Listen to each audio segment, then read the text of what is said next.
Hello and welcome back to History Profile.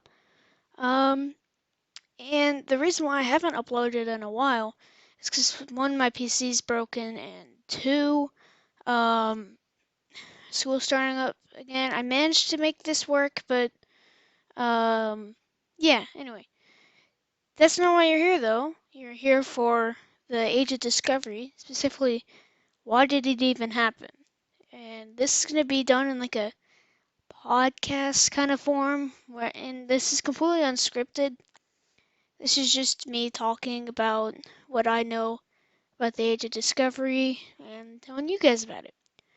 Anyway, let's begin. So, before we actually talk about the colonization, let's actually talk about Europe. So, in the Middle Ages, Europe was kind of like the Middle East now.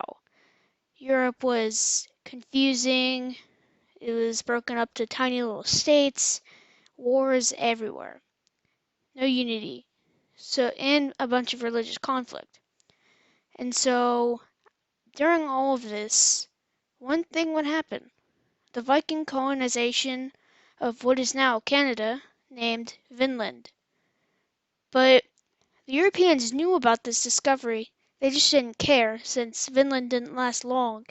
It just seemed like another wasteland island. But with the rise of the Ottoman Empire in the 15th century, Europe got its trade routes cut off by the Ottomans. They could still get stuff, but they would have to pay extra so they can get their stuff.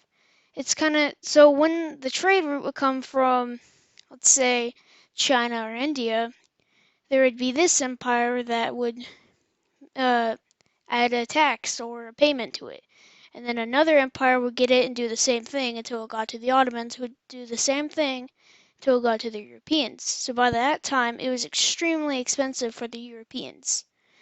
And by that time, the Italians, they were split up into many city-states, and they were trading empires.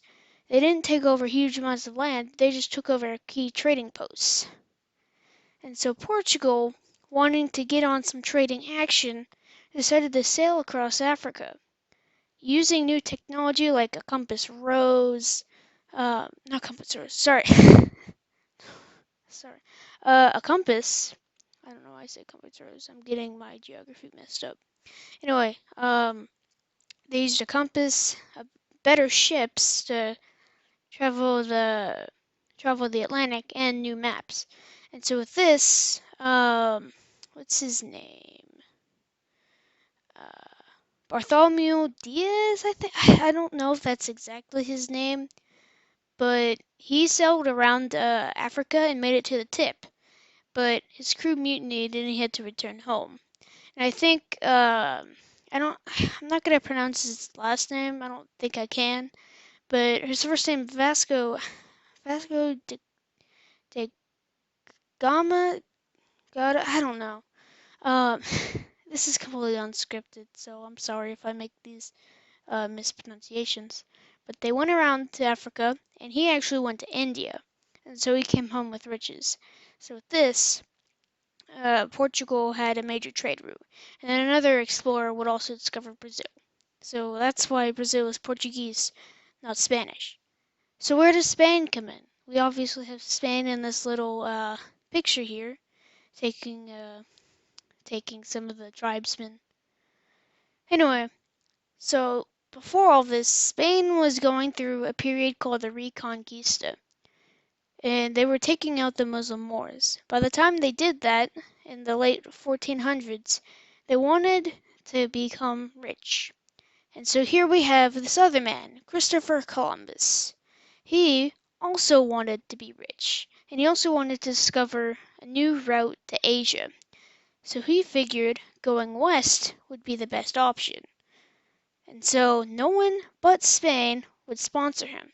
And so he sailed across the ocean blue in 1492, and he discovered modern day Cuba, and from there it began. Spain started to become rich as they took over more land. Eventually, in I believe 1519, 1521, Hernan Cortez arrived in what is now Mexico and took out the Aztec Empire. He made it go oof and took their gold, which made Spain rich. 10 years later, Pizarro came in and made the Inca Empire go oof and took their riches. Because of this, Spain became powerful and rich.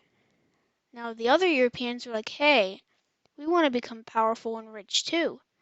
And so Portugal also wanted some of the New World.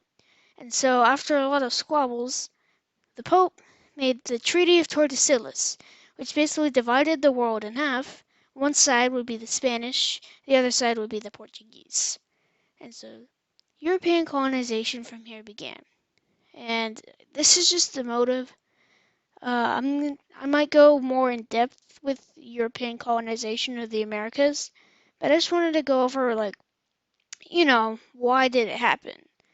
And because of this, like, trade, power, money, new tech, and I didn't talk about this before, but religious conflicts.